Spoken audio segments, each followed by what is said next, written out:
Hey guys, Zomfox here, and today it is time to go over all of the 2025 UFL award winners. Now, technically, this isn't including Sportsman of the Year. This is like the last award that comes out, and I want to get this video out soon, especially because even though that's, of course, just like the Walk of Fame Man of the Year award, it's a very important award to win, but it's not on the football side of things.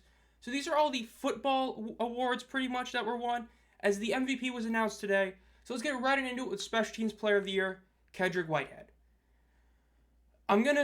This one I'm not for. Kedrick Whitehead won this award mainly because he was considered an Iron Man on special teams, playing on a total of 118 snaps. He was an all UFL cornerback, and he gets this. I disagree with this one. Just right off rip, I disagree with this one. I don't remember exactly who it was. I know I saw a thing earlier, and the bottom line is, even as a gunner, he wasn't necessarily the best gunner. There was a guy like the Renegades who had like more tackles than him on special teams and forced more fumbles, as well as the fact that Rodrigo Blankenship deserved this award more. Look, last year we kind of assumed that the reason Chris Garrett won was mainly because of the bonuses. Yes, they didn't have player week bonuses, but they still had award bonuses. We all kind of collectively agreed that the voting to give him Special Teams Player of the Year was not just because, he deserved it. He had a couple of, block kicks, fumbles, blah, blah. We kind of assumed that he got it over somebody like a Jake Bates because of the fact that he got that bonus for it. But also the argument was there. This argument really isn't. Rodrigo Blankenship never missed, per se, left or right in a field goal. The one that was a technical miss was a kick that just wasn't powerful enough. So he never actually, whiffed on a kick in a sense of, it went left of the upright or right of it. He should have won this award. And like I said, even as a gunner, there was somebody else who was better. Again, I forgot his name, but there was a guy in the Renegades that did better. If you go on, the PFN Discord, you'll see the stats that was probably, it's like Steven Jones or something. The fact is, especially as a Panthers fan, I watched all these Panthers games. I'll be the first to tell you this special teams unit was not good enough to justify this. When you actually go and look back on those teams, it just wasn't great. Whether he was a blocker or a, guy covering on kickoffs, they allowed a lot of return yardage. They didn't get a lot of return yardage till the second half of the season. And which we'll get to later in the video, it's pretty clear the voters basically view the second half of the season as not as important in some degrees. Congrats to Whitehead for winning this award. I personally don't think he didn't deserve it. I would say he's at most the third most deserving player, but that's Special Teams Player of the Year award winner. Offensive Player of the Year went to Bryce Perkins. Now, Bryce Perkins winning this award definitely says a lot of things. It says that, number one, that they're probably going to give him, this is the best quarterback of the league. I mean, they're going to definitely shock us with MVP. So it's probably going to be like Deion Kane, Jacob Sales wins MVP, because surely there's no way they're going to give it to another quarterback or the same guy, right? That's called foreshadowing. So Perkins is Offensive Player of the Year. Now, let's just talk about Offensive Player of the Year and stats. If you're going to give MVP to a non-quarterback, you have to do this. I honestly am not fully with the idea of giving MVP to a non-quarterback and then he also gets Player of the Year kind of thing. Even in the NFL, I understand it, but to get both, you have to have a truly special season. And even, I don't know, the point is, I think Perkins deserves this. When you look at his stats, as long as you give MVP to a non-quarterback, again, we'll get to that later, I think this is fair. He was fourth in passing yards, second in completion percentage, second in passer rating, tied second in passing TDs despite missing multiple games, second in yards per pass, tied 11th in interceptions, tied 13th in sacks, 14th in rushing yards, tied second in rushing TDs, and tied second in fumbles, despite basically missing almost 4 games. Right? There was not missing 4 games, but he missed fully 3 games, obviously, and there's a couple other games he didn't even play fully because of Danny Atling or getting injured. So his stats are just crazy. The fact is, in terms of pure quarterback this season, Jamar before the playoffs was probably the best to some degree, but he played a lot less. Overall, Perkins was considered by pretty much everybody the best quarterback in the league. And I think that the voters, it's like media members, it's, players, coaches, they all saw that Perkins was objectively a better and more valuable quarterback than Jordan Ta'amu. It's kind of what people like me have been saying all season. Ta'amu's system really helps him out, and we'll get to the system actually in a couple of awards.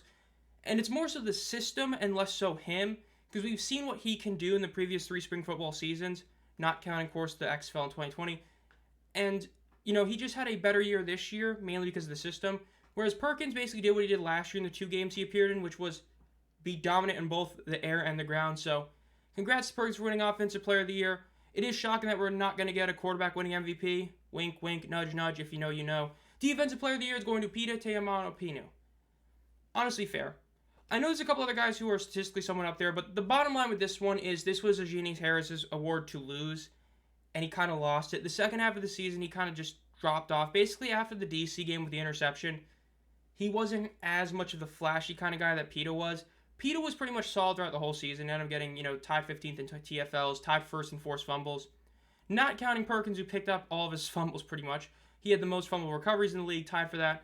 He had 7.5 sacks, which led the league. And again, usually if you're the sack leader in these leagues, there's a good shot you're going to win DPOY, of course. Chris Odom back in 2022 helped Peta win DPOY in the XFL in 2023. Breland Speaks last year. If you're number one in sacks, there's a very solid chance that you're taking home DPOY. And again, easily deserved for Peta. He had a really great season. I mean, it's hard to argue. I know there's a couple of guys. I know there's an arguing guy, but he basically got like all of his stats the last couple weeks of the season. I'm fine with Peta getting it. The defense, yes, not counting the playoff game, the defense for the season, I still stand by, was the best unit overall in the league that year. Well, I say that year, this year. So he was the main guy in terms of the overall presence. Yes, of course, you still have Willie Harvey Jr. is a great linebacker, but overall, I'm fully fine with Peta winning this award. Congrats to him for being DPOY. Now, coming in as your assistant coach of the year is Fred Case of the DC Defenders. This is going back to that system I was talking about. Compare the team last year to this year. The team was massively better on offense. Points scored, they were actually pretty similar. They scored a bit more points, but the overall yardage is the massive difference. They were 5th in the league last year. This year, they were 1st. And it wasn't just that they were first by like over 20 yards. And more importantly, they improved by a massive amount. We're from 272 all the way to 345, which is just an insane level. I mean, that's over 70 yards per game increased. Their yards per pass up by over 1. Yards per rush, despite how disappointing the ground game was, it still technically was 0.1 better. And overall rush yards a game was also better by a decent margin. The passing yards per game were the real big one, though. That difference of over 50 is huge, and that's a lot because of the system changing. A lot less interceptions are thrown despite losing Ty Scott early in the season. That was your best wide receiver. And you still put up much improved stats in Teamu's case, especially in efficiency. The amount of giveaways was much less than last year. I don't have that up here, but Teamu had the league leading interceptions last year. This year he was just kind of middle of the road. He was solid. So there's a lot of credit to Cass and this offense, and I think that they definitely deserve this award. It's kind of hard to pick somebody else. Yes, I know the Memphis defense was technically better, but they didn't get enough takeaways and their stats didn't really show it. And other units weren't great. Arlington's offense fell off. Defense and other teams' offense weren't all that. I think Fred definitely deserved this award. Congrats to him. Coach of the Year, Shannon Harris. Let's call it like it is. This is the single most deserving award of all of the ones this year. And I would say, aside from 2022 DPOY going to Chris Odom and MVP in 2023 going to Magoo, this is probably the third most deserving award in the history of this era of spring football. Shannon Harris took over the team right before the season started, lost a defensive coordinator. I know Blake isn't that much different from his dad, but he still lost a defensive coordinator and led a team that was expected to be probably the worst team in the conference to coming in second. And hell, I know this is a regular season award, but won a playoff game and is in the championship tomorrow. That's insane. You got to give a lot of credit to Shannon Harris and what he's done with this team. The fact is, especially in week 1 with the DC Doorman thing, with Skip Holtz and all that, it was a big moment, and since then, Shannon just continued to win, and it's why a lot of people really hope he's back. We all know there's a big question mark about, does he go with Reggie Barlow, Tennessee State, and all that. The fact that a lot of people want him to stay here says a lot about just how good of a job he's done, and the fact that you have not only DC fans, but you have Battlehawks fans, Panthers fans, Stallions fans.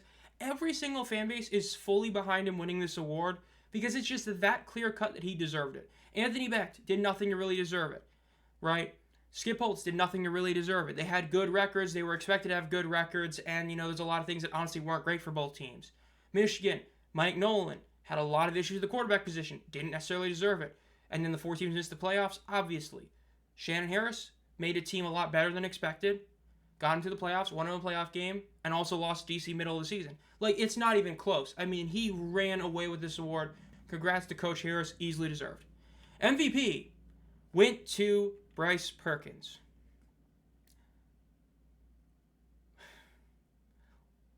Let me put this. For those of you who were not USFL fans of 2023, let me do a comparison to you. You remember how Teamu was really good that year? Right, he won Offense Player of the Year. It was debatable that he shouldn't have gotten it, but remember he won it. 2023 Teamu compared to 2023 Alex Magoo is almost to the level of comparing 2007 Tom Brady to 2002 second-year starter Tom Brady. That's not to disrespect Teamu. That's just to paint the picture of how much better Magoo was. He didn't even win both awards that year. Alex Magoo didn't win Offensive Player of the Year and MVP, despite having, by a country mile, the best quarterback season in spring football. Even compared to P.J. Walker's 2020 season. I know that's different talent level, blah, blah, blah. The point is, in relation to who they're playing, Magoo's season was by far the best season ever by a quarterback. Hell, even dating back to the original USFL, you could argue was still better than even Jim Kelly's best seasons. He was that dominant on both the air and ground and that efficient. And he took it to another level in the playoffs. He didn't win both. Adrian Martinez last year, objectively better season than Bryce. He didn't win both. So how the hell does Bryce win both when he missed basically a third of the season? This one was wrong. If you give him just MVP and give OPOY to, let's just say, Deion Kane, who deserved it, then you know what? It's fine. You're really reinforcing that stereotype that quarterbacks have to do much less to win the award, which is aggravating, but hey, at least, it makes sense. You give OPOY to Bryce, you give MVP to another player. You're basically saying, hey, the best quarterback is going to win an award, which still incentivizes quarterbacks to do their best, but if you are the MVP, you deserve it. The bottom line is, for MVP this season, I would honestly argue Deion Kane was objectively the best player in the league and was, in relation to being most valuable, even more valuable than Perkins, in a sense that he was there pretty much every week. The one week he wasn't there, they struggled. When he was there, he was usually leading the team in receiving yards despite having not one, not two, not three, not four, but 5 quarterbacks throwing him the football. You're telling me that you gave it to Bryce and OPOY to Bryce for that season? I mean, seriously, he didn't lead the league in passer rating. He didn't lead the league in completion percentage. He wasn't, the top rusher. Even when he was healthy, he wasn't like top 3. So you're giving him MVP and OPOY for that season. This was wrong. This was terrible decision making by the voters. The fact they did this is absolutely insane. I don't know how the voting is. I wouldn't be shocked if it was something along the lines of you had certain people voting for number 1, number 2, right? Like how other votes is usually get like 5 votes that you get to cash, first, second, third, fourth, and blah, blah, blah, and each one's worth points. I wouldn't be shocked if he just won these both, not because he had the most first place, but because he had the most second place votes. I really wouldn't. Like, I wouldn't be shocked if, like, half the MVP voters basically put Te'amu at 1 and Perkins at 2. Then the other half put, like, Deion Kane or Sailors at 1 and then put Perkins at 2. You know what I mean? The fact he won both is insane. He just outright did not deserve this. I love the Panthers. I love Perkins. Hell no, he deserved both these awards. Absolutely not. And I'm going to be honest, the fact that the Panthers won 3 of these awards is insanely shocking to me. This was technically better than 2023, but it feels like this was a more disappointing year than 2023, if you know what I mean. So the fact that we won 3 awards this year just doesn't sit right. A special teams award for how bad our unit was for half the season. Giving it to Perkins, who missed a third of the season. Like, at the end of the day, the saying is true. The best ability is availability. At some point, if you're not playing at least 80% of the snaps, or not snaps, but let's just say games, you have to be having a truly special season. For how great a season Bryce was, or had, it was not that special. In a sense that it wasn't like we haven't seen this before. Again, Magoo had a better season. Martinez had a better season last year, and neither of them won both. You say, oh, there wasn't an offensive player as dominant enough. Mark Thompson was hitting rushing touchdown records that were even up there for the OG USFL that played 8 more games than the USFL this time. Sure, there wasn't somebody that had like 14 touchdowns in 8 games. But Deion Kane had yards and touchdowns despite having 5 quarterbacks throw him the football. And look, we know that Case Cookis isn't his 2022 chef case, anymore. He's still not a top 10. He's bullshit. It's what it is. It's straight bullshit that Bryce won both these awards. Like, let's just call it like it is. He did not deserve both awards. He didn't. The fact that he got both is insane. The fact that this whole season, before the season started, the whole issue was player pay, getting paid. They want to get paid. And you're giving a quarterback significantly more money because you're giving him not only the OPOY bonus, but MVP bonus. It's just rubbing salt into the wound. I mean, seriously. How did you not give this award to Deion Kane? Hell, even if you want to do a curveball, Jacob Sailors deserved it more than Bryce in a lot of ways. Yes, he wasn't fully consistent on the ground, but some of the weeks where he did like 6 rushing yards, he had like 70 receiving yards. Cornell Powell had like the most receiving touchdowns in the league. Yossi Mariner was number 1 in receiving yards. You had the number 1 receiving yards leader on your team, and you give it to Bryce? Marcus Sims got traded and did almost nothing with Houston, so in a lot of ways, yes, I understand that could kind of make Bryce look better, But again, Deion Kane looked better with 5 quarterbacks throwing the football. It was bull. It wasn't deserved. And I say that in a sense that when I'm saying it wasn't deserved, I fully would have understood and been behind Perkins winning MVP if he didn't get OPOY. When you win both, it's supposed to be because your season was that incredible. When Cam did it in 2015 in the NFL, he was doing it with a weak offense. That receiving core, that running back room, that O-line were weak. They had a couple of solid guys. You had like one Khalil that was really solid, and you had Olsen. That's pretty much it. You had an older Jonathan Stewart. It wasn't great. And what he did that year was incredible. He got them both. Not many people were that upset about it. Makes sense. Did Perkins have that kind of season? No. Was it as good as Martinez's last year? No. As good as Magoo's 2023? Hell no. It wasn't. So how does he win it? I don't know. But he did. So those are your award winners. Again, Sportsman of the Year is not in this video. It'll come out probably during the championship game. I would imagine it's going to be the halftime announcement. Make sure you subscribe to the channel and hit the bell to be notified as soon as I upload any videos. Again, I know it sounded a bit frantic. I literally just saw the announcement and I was so pissed. I'm like, I have to make this video now. I was going to wait like 30-ish minutes and do it later, but when I saw that Perkins got MVP, I was like, man, I have to make a video of my almost initial thoughts. I just can't believe they did it. Again, Shannon Harris easily deserved the award. Fred Case easily deserved the award. Peta deserved the award. Offensive Player of the Year for Perkins, I honestly think that fits better than MVP for him, and MVP should have gone to Deion Kane. If I were to have a ballot, that's probably what I would have done. I would have put Deion Kane as MVP and Perkins at OPOY. And then, of course, Special Teams Player of the Year, I'm not behind it either. Definitely disappointing awards. That's my thoughts. Let me know down below what you guys think. Again, be on the lookout for tomorrow's stream at 7:45 p.m. EST. And as always, guys, have a great night.